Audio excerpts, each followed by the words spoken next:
Hey guys, it's Vampire Mike from Sega CD Universe, and I just want to do a quick video talking about the Lake House DLC that came with this Alan Wake 2, Deluxe Edition that my good friend Brian had gotten me for Christmas as a gift. It also came with Night Springs, and the Deluxe Edition had some cosmetics in it as well. So I really enjoyed the Alan Wake 2 base game. There were a couple issues with it and things I didn't like that I thought were rude and unnecessary, but otherwise, overall, I thought the game was very good. Um, I did a little mini review recently on Night Springs, which was a goofy little filler kind of expansion pack, and then now I just beat the Lake House DLC today.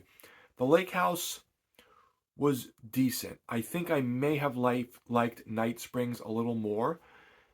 The Lake House involves Estevez, the FBC agent who is at the sheriff's station in Alan Wake 2. I would assume you guys have played Alan Wake 2 at this point and didn't jump straight into the DLC.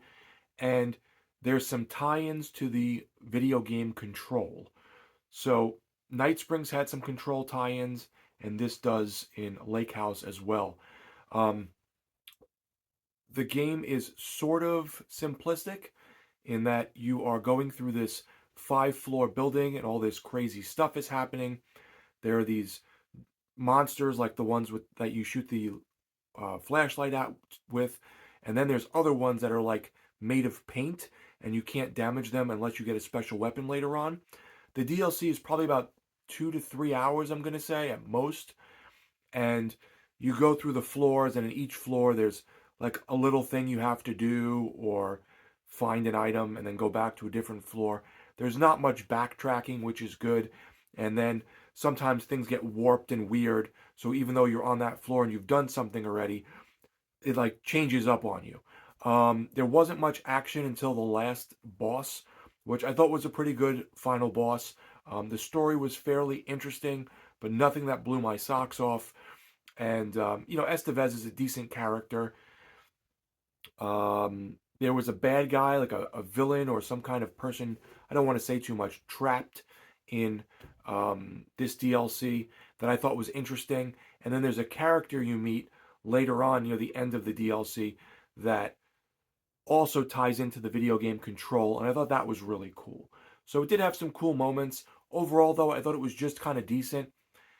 If you were to say what was better, maybe Night Springs a little bit, because I thought the tongue-in-cheek kind of like goofy humor was just a little more fun than this like straightforward horror sort of semi-Alan Wake Control kind of game.